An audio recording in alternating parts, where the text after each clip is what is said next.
মাননীয় স্পিকার, আপনাকে ডবল ধন্যবাদ জানাই যে আপনি কথা রক্ষা করেন।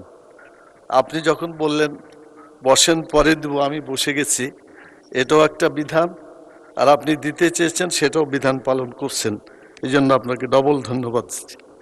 মাননীয় স্পিকার, কিছুক্ষণ আগে মাননীয় সংসদ সদস্য জনাব ফজলুল হক মিলন সাহেব, উনি কিন্তু পুরাতন সংসদ সদস্য, তার সাথে আমারও পরিচয় আছে, ওনারও পরিচয় আছে।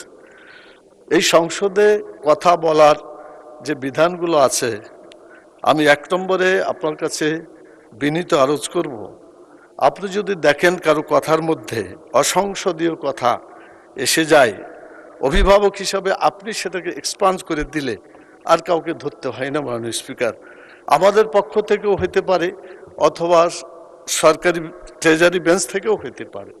আপনি এই অভিভাবকের দায়িত্ব পালন করবেন আমি আশা করি।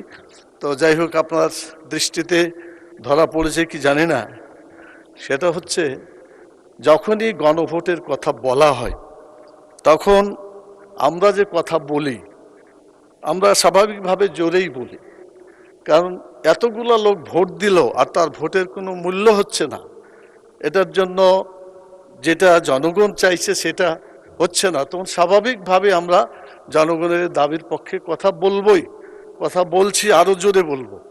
কিন্তু যদি এটাকে কেউ চিৎকার বলে চিন্তা করে থাকেন, আমি বলবো তিনি ভুল বলেছেন।